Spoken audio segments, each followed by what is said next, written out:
Jake had always been a horror movie enthusiast. He loved the thrill of being scared, the adrenaline rush, and the eerie silence that filled the theater during a particularly terrifying scene. So when he heard about the premiere of Nightmare Realm, a film touted as the scariest horror movie ever made, he knew he had to see it on opening night. The old cinema in town was the perfect place for such a film. It was a relic from a bygone era, with creaky seats, dim lighting, and a lingering smell of popcorn and nostalgia. As Jake bought his ticket and stepped inside, he felt a shiver of anticipation. The lobby was adorned with posters of horror classics, and the air buzzed with the excitement of other horror fans.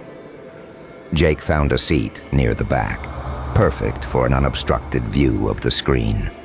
As the lights dimmed and the opening credits rolled, he settled in, ready for the scares. The film began with a series of unsettling images, dark forests, abandoned houses, and shadowy figures lurking just out of sight. The audience was silent, engrossed in the story unfolding on the screen. As the movie progressed, the atmosphere in the theater began to change. Jake noticed a strange fog seeping in from the corners of the room, swirling around the seats. He glanced around, expecting others to react, but everyone seemed oblivious, their eyes glued to the screen.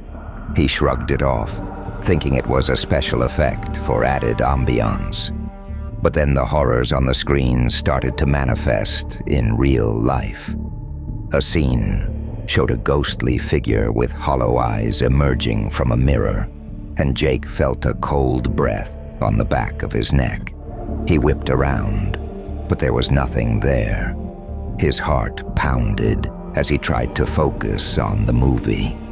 Moments later, the film depicted a swarm of insects crawling out of a corpse's mouth. Jake felt something tickling his skin and looked down to see his arms covered in spiders.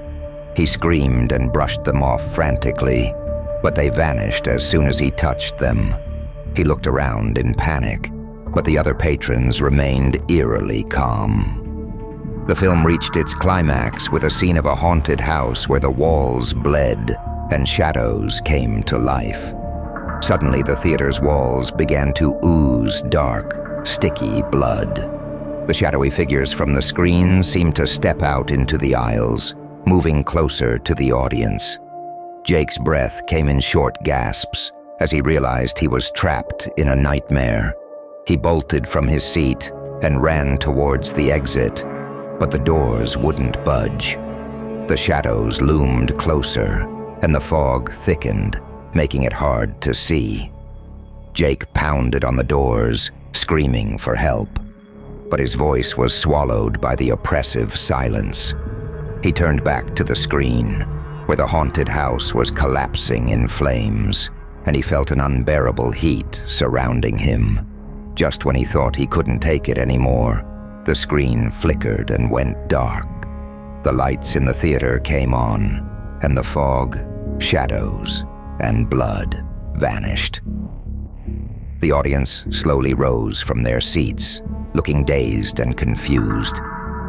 Jake stumbled out of the theater, his mind reeling from what had just happened. Outside, he gasped for fresh air, trying to shake off the terror that clung to him.